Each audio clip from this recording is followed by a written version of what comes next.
Olá, nessa aula eu quero trabalhar com vocês alguns exercícios resolvidos sobre curvas no espaço. Essa aula tem o objetivo de preparar vocês para a avaliação que nós faremos na próxima semana. Nosso primeiro exercício consiste de identificar a curva x² menos 8y mais 4 igual a zero e escrever a sua parametrização. Bom, de um modo simples, a gente vai ajustar essa equação isolando a variável y, né? E nós vamos perceber que a gente tem uma parábola com concavidade para cima, porque a constante que multiplica o x² é positiva, né, 1 sobre 8.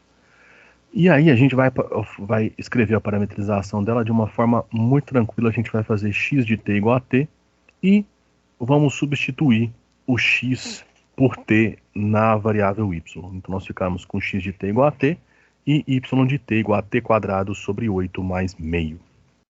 Então a curva, na verdade, é essa parábola, né, que está aí. Ela não toca o eixo x, mas é uma parábola com concavidade para cima, né?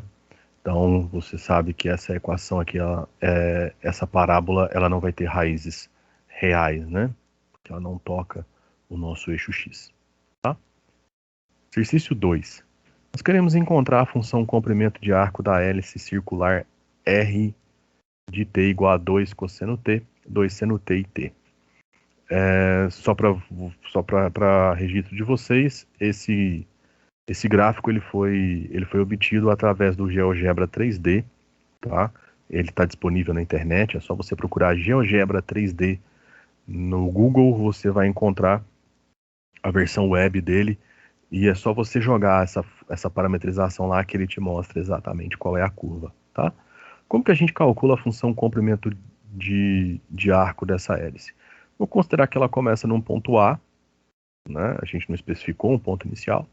Então, vai ser S de t igual a integral de A até t da norma da derivada dessa parametrização.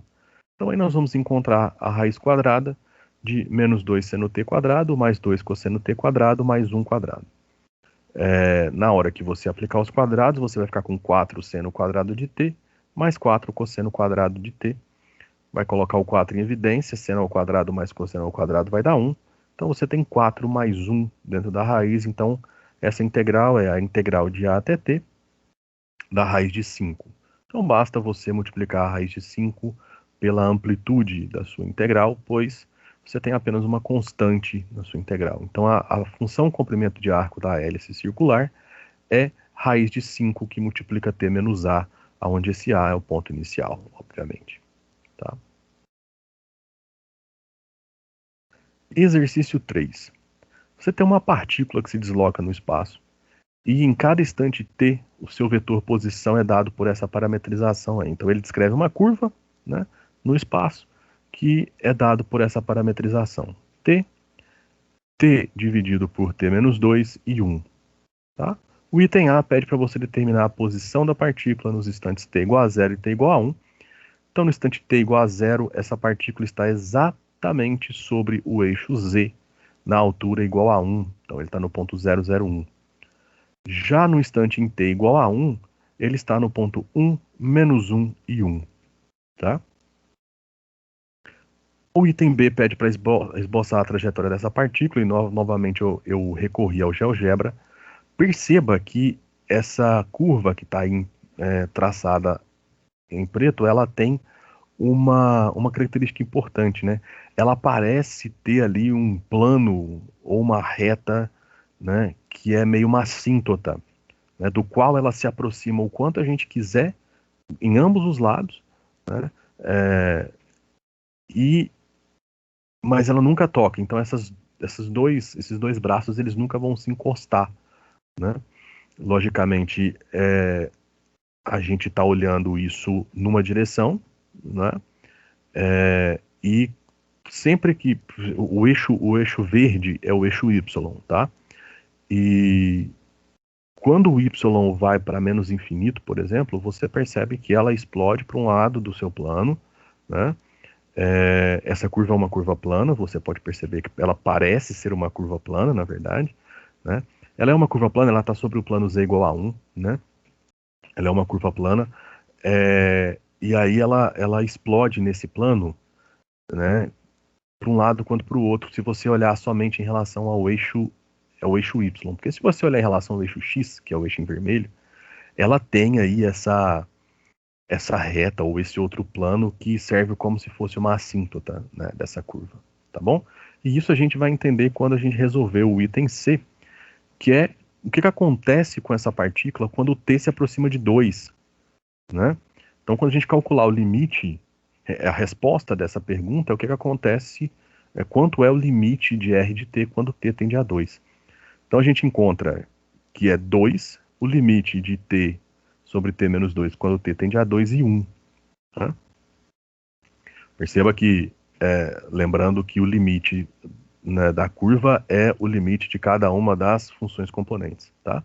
E aí, se você for observar, como limite de t sobre t menos 2 quando t tende a 2 é infinito, a gente pode dizer que a posição da partícula se aproxima paralelamente ao eixo y da assíntota da reta, né, que é a assíntota x igual a 2, z igual a 1, nas duas direções, tá?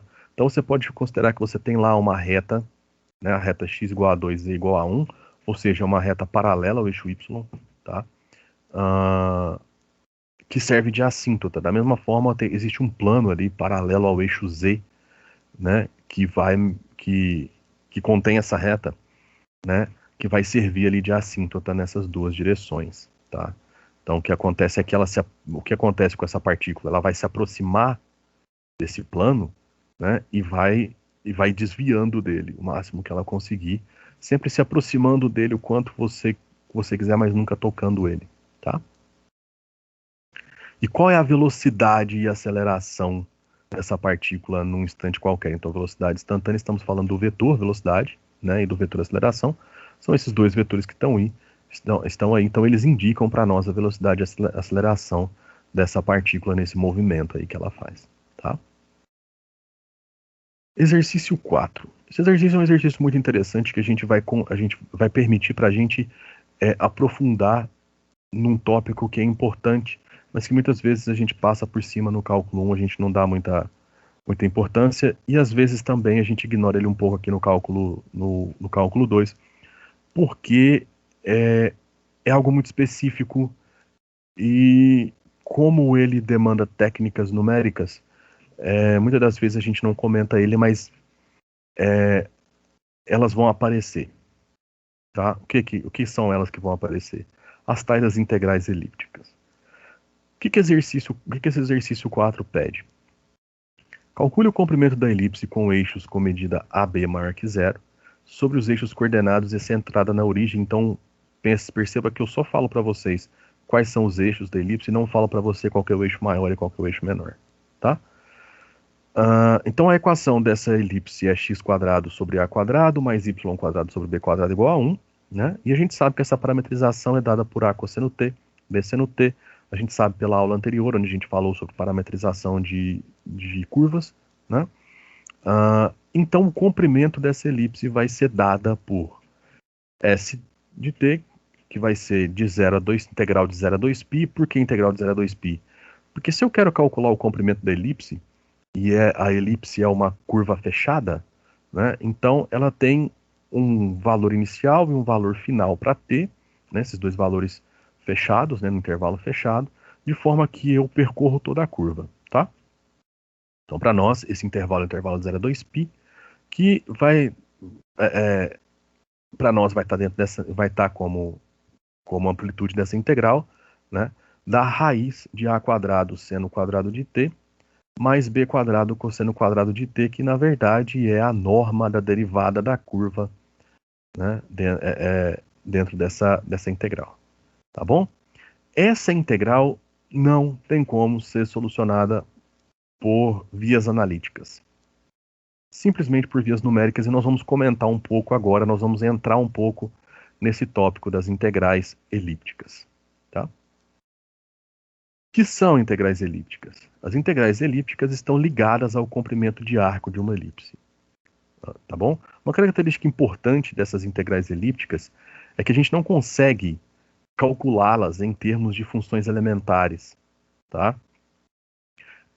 A gente consegue trabalhar com elas como séries infinitas, né? Ou aproximações que estão relacionadas com o teorema da adição de Euler, tá? Então, elas já têm um problema para nós, essas integrais elípticas. Elas não têm solução analítica. Nós vamos trabalhar apenas com soluções numéricas, tá? Mas a gente vai ver que tem como você burlar um pouco essa ideia, tá bom? Lembrando que na descrição do vídeo tem um link aí para vocês de um artigo que eu trabalhei nele com algumas referências, alguns livros, falando somente sobre integrais elípticas, tá? Como que através das integrais elípticas a gente chega em funções circulares, como seno, cosseno, tangente, e funções hiperbólicas, né? Como seno hiperbólico, cosseno hiperbólico, tangente hiperbólica, tá bom? Então, tudo que a gente está comentando aqui tem nesse artigo aí embaixo. Eu aconselho vocês a irem lá, porque tem toda a história, né, das integrais elípticas. Essas integrais elípticas foram trabalhadas por 3 matemáticos importantes, principalmente, que foram Legendre, Abel e Jacobi. Tá? Eu coloquei lá no site, nesse artigo, tem todo esse histórico, tudo que a gente está comentando aqui na aula tem lá em detalhes, tá bom? Você tem basicamente 3 tipos de integrais elípticas e elas estão colocadas aí. A que nós chegamos para calcular o comprimento de arco da elipse é a integral elíptica de segunda espécie. Então você tem aí 3 tipos de integrais elípticas, que eu insisto, no artigo do site a gente comenta cada uma delas e trabalha com cada uma delas. Como nosso objetivo vem de calcular o comprimento de arco da elipse, nós vamos dar enfoque aqui nessa aula basicamente a integral elíptica de segunda espécie, que é essa e de x, que é a integral de 0 a x da raiz quadrada de 1 menos k quadrado seno ao quadrado de t, tá? A gente também pode mostrar que, dada uma r de xy, função racional de x e y, e g de x, um polinômio de x em grau 3 ou 4, então essa integral que está aí de r de x raiz quadrada de g de x dx pode ser expressa como uma função elementar adicionada de integrais elípticas de primeira, segunda ou terceira espécie. O que isso está dizendo para você? Que qualquer outra integral elíptica que seja maior, né, que tenha um grau maior do que as 3 espécies que nós temos ali, você consegue, através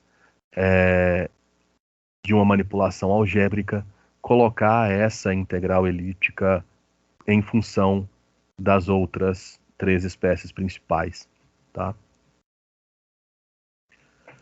Então vamos lá, o exercício dizia para nós que nós queremos calcular o comprimento da elipse com eixos dados por AB maior que 0, né? Sobre os eixos coordenados e centrado na origem. Então aí a gente tem a parametrização dessa elipse a partir dessa equação clássica, tá? E nós tínhamos chegado nesse comprimento de arco, né? ST igual à integral de 0 a 2π dessa raiz quadrada, né? Reforçando que como a elipse é uma curva fechada, então existe um intervalo fechado de 0 até 2π, que à medida que o t varia nesse intervalo, então eu consigo preencher toda a curva, tá? Eu consigo desenhar toda a curva. Então nós vamos falar aqui sobre como que a gente analisa um pouco mais essa integral. Sem perda de generalidade, a gente vai falar que a excentricidade dessa elipse vai ser dada por raiz de 1 menos b quadrado sobre a quadrado, tá? Lógico, essa excentricidade ela está sujeita a qual eixo é maior, se é o B ou se é o A. Mas tanto faz se a gente pode definir a excentricidade dessa forma, sem perda de generalidade nesse caso, porque é uma questão de ajuste, é uma questão de constante, tá? Se não for o A que vai aparecer na nossa, multiplicando a nossa integral, vai ser o B, então é basicamente uma constante, tá? Então, facilmente a gente pode escrever que essa integral, na verdade, você consegue manipular algebricamente e chegar que ela é a da integral de 0 a 2π da raiz de 1 menos k quadrado seno ao quadrado de t dt, e nós chegamos basicamente na integral elíptica de segunda espécie, né? Só que nós vamos ainda observar por um outro detalhe. Se você tem a elipse na sua cabeça aí, né, com os eixos, né, e ela centrada na origem, você sabe que a elipse tem uma simetria entre os 4 quadrantes. Então, nós vamos reduzir essa integral, ao invés de 0 a 2π, nós vamos fazer 4 vezes a integral de 0 a π sobre 2. Né, porque aí você pega um quadrante. Se você calcular o comprimento de arco de 0 a π sobre 2, o comprimento total da elipse é 4 vezes esse comprimento de arco. Né? Então, ainda estamos em função da integral elíptica de segunda espécie, mas perceba que, como a sua integral, né, ela está indo de 0 a π sobre 2, então acaba que essa sua integral ela vai depender do k, ou seja, ela vai depender da sua excentricidade. Tá? Ela vai depender da excentricidade da elipse, tá bom? E essa medida vai ser dada por a medida do comprimento de arco da elipse vai ser 4a e que depende de k. E esse e, na verdade, é a integral elipse, é a integral elíptica de segunda espécie, tá bom? Vamos conversar um pouquinho mais. Lembre-se que no caso da elipse, quanto maior for a excentricidade, mais achatada vai ser a elipse. Então, se o meu k é igual a zero, eu não tenho uma elipse, eu tenho uma circunferência, onde o a, né, é igual ao b. Então, nesse caso, nós teremos que o comprimento de arco da elipse vai ser o mesmo da circunferência, né? Ou seja, 2π vezes a. Se a excentricidade é igual a zero, significa que o a é igual ao b, então ele é o raio, na verdade, né? Então, aí nessa tabela, você tem valores de k fixos, né? E valores quanto você chega para essa função e elevado a k. Como que você chega nisso? Métodos numéricos, integração numérica. Tá? Você vai calcular por integração numérica. Então, são aproximações. Tá? Por consequência, na terceira coluna, você tem o cálculo da integral toda, ou seja, a segunda coluna vezes 4. Tá?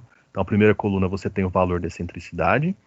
Na segunda coluna, você tem o valor da função da integral, né, que você, no valor da excentricidade que você quer.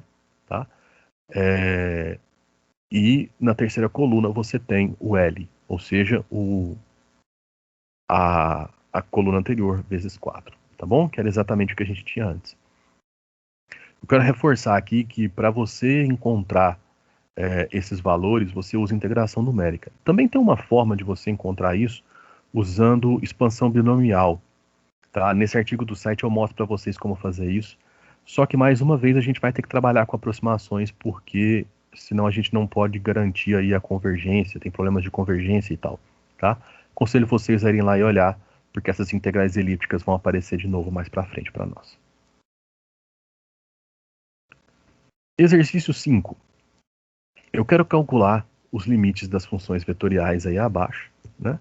Então são funções simplesinhas. O item A, você tem uma função vetorial com o t tendendo a π, e o π faz parte do seu domínio, então é só você substituir, e aí você encontra que esse limite é menos 1, π sobre 2 e 5.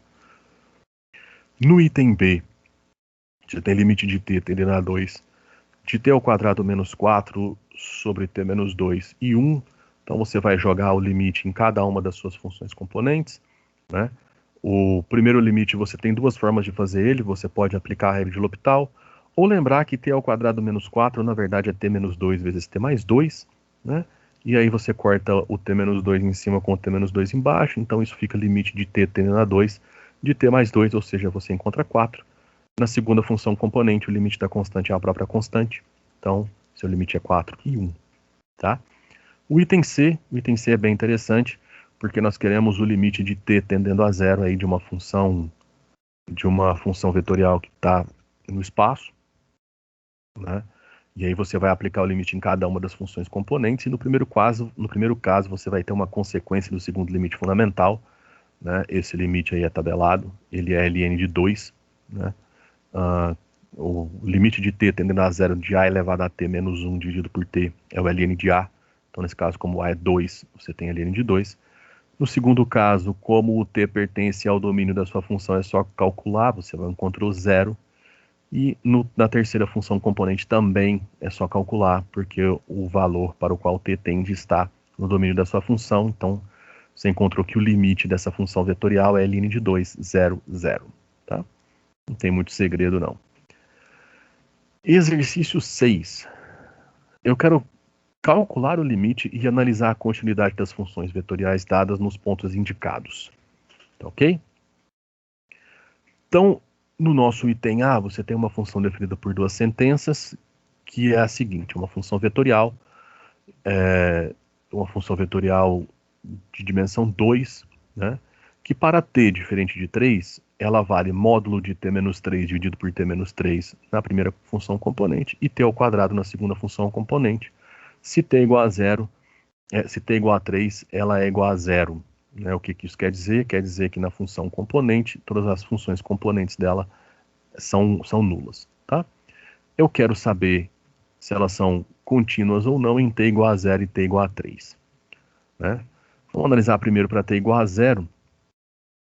Perceba que para t igual a 0, o t é diferente de 3, então eu posso aplicar a primeira lei.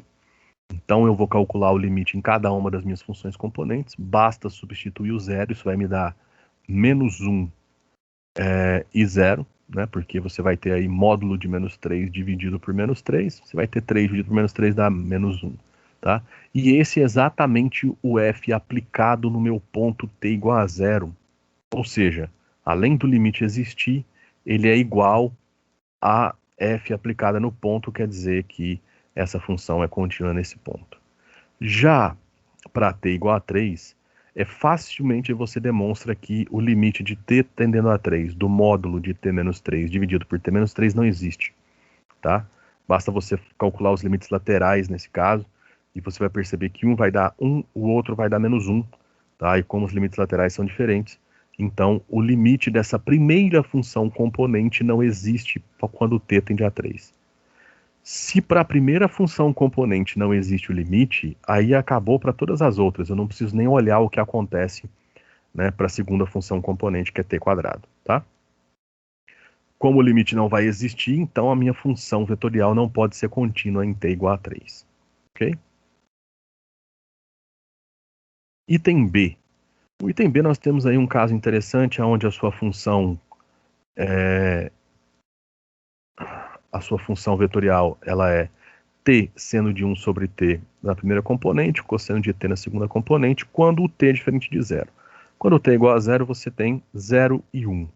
Tá? Eu quero simplesmente que você analise para mim o que acontece em t igual a 0. Ok? Bom, nós precisamos calcular aí o limite, então, da minha função vetorial quando t tende a 0. E nesse caso, isso vai ser 0 e 1, que é o mesmo ponto, né, o mesmo valor da função aplicada no ponto t igual a 0. Por que vai ser 1 e 0 esse limite? Obviamente, na segunda função componente é óbvio, né? Você vai substituir o t por 0 e aí você vai ter que o cosseno de 0 é 1. Agora, na primeira função componente, t seno de 1 sobre t, você tem uma consequência do teorema do confronto, lá do cálculo 1, tá? Que diz que uma função que vai para 0 vezes uma função limitada, que é o caso do seno de 1 sobre t, independente do que tem lá dentro, de 1 sobre t, ele é limitado entre menos 1 e 1. Né? Então ele é uma função limitada. Função que vai para 0 vezes uma função limitada, esse limite é 0. Tá? Então essa função é uma função contínua nesse ponto t igual a 0. Logicamente ela é contínua em todos os pontos dela também. Tá? Exercício 7. A função vetorial f de t igual a e elevado a menos t cosseno t, e elevado a menos t seno t, é a parametrização de uma curva conhecida como espiral logarítmica. Tá? O domínio dessa função é o conjunto dos números reais. Por quê? Porque qualquer valor de t eu posso substituir, nas minhas funções componentes, não tem nenhum problema, tá? Então, o meu domínio é o conjunto dos números reais. E a imagem dessa função está representada aí, né, graficamente. Eu gerei esse gráfico usando o GeoGebra 2D, que também está disponível em versão web. Você consegue encontrar digitando no Google GeoGebra. GeoGebra, tá? Você consegue encontrar lá. O que acontece com essa curva? Ela é uma espiral que, na verdade, a gente pensa que ela sai do centro, né? Ela sai do centro e vai fazendo uma espiral em torno, né? Uma espiral bem aberta por causa da exponencial. Mas não, é o contrário. Ela sai de fora e vem para o centro, tá? A gente vai ver isso com mais detalhes quando a gente for calcular esse limite, né? O que acontece com essa função quando t tende a mais infinito? Ou seja, o que acontece com essa espiral logarítmica quando t cresce indefinidamente? Quando t cresce indefinidamente, é muito fácil de você mostrar que aqui o que você vai ter dentro de cada uma das funções componentes. Logicamente, vocês se lembram que para calcular o limite dessa função vetorial, o que você faz? Calcula o limite de cada uma das funções componentes. Em cada uma delas você tem uma função cujo limite vai para zero, vezes uma função limitada, que são funções cosseno e seno, que estão limitadas entre -1 e 1. Tá? Existe diferença entre função limitada e a função que tem limite. Função que tem limite é chamada de função convergente. Função limitada é uma função cuja imagem está presa entre dois números reais. Tá? Então, uma função que tem limite é uma função convergente. Tá bom? Então, aqui nesse caso, em ambos os limites vão para zero, né, por causa da consequência do teorema do confronto. Uma função que vai para zero vezes uma função limitada, o limite é zero. Tá? Então perceba, à medida que o t cresce, o que acontece com a minha curva? Ela tende à origem. Então, na verdade, ela não sai da origem e abre a espiral. Ela vem lá do mais infinito e vai para o centro. Tá? Uma pergunta que você faz é com qual velocidade? Escalar. Ok? Com velocidade escalar, raiz de 2 elevado a menos t, que é a norma do vetor velocidade, do vetor f' de t. Quando você tem o t tendendo a mais infinito, ou seja, no mesmo momento que ela chega na origem, ela vai chegar lá com velocidade quase nula. Quanto mais perto da origem ela está, menor é a velocidade dela. Tá? E isso a gente consegue investigar naquele item. E tem uma outra coisa muito interessante sobre essa curva, que é a seguinte. Ela tem uma medida específica. Tá? Como que a gente sabe disso? Bom, eu posso calcular o comprimento de arco dela fazendo a integral de 0 até s de f', da norma de f' de t dt. Né? Eu já tenho essa norma de f' de t que a gente calculou antes. É raiz de 2e elevado a menos t. Tá? Ok. Calcular essa integral é muito simples. É raiz de 2 elevado a menos t dividido por -1. E aí você coloca a substituição do s, a substituição do zero. A substituição do zero vai dar menos raiz de 2. Né? A substituição do s vai dar raiz de 2 elevado, vai dar menos raiz de 2 elevado a menos s. Tá? E aí, quando o s tende a mais infinito, isso vai para zero. Então, você vai sobrar apenas com mais raiz de 2. O que eu estou fazendo quando fazer o s tender a mais infinito? Né? Eu estou fazendo esse comprimento e cobrir toda a minha curva. Só que ela tem um tamanho específico, é raiz de 2. Tá? Estranho, né? Era isso que eu queria comentar com vocês. Todos esses exercícios estão colocados nesse artigo que está embaixo, linkado, né? Exercícios sobre curvas, tá? Vai lá, estuda, que tem muito mais exercícios nesse artigo, não só esses que eu passei na aula. Tem pelo menos o dobro de exercícios do que a gente comentou na aula, tá? E leiam também o artigo que está aí sobre integrais elípticas, tá bom? Então era isso. Até a próxima aula. Abraços.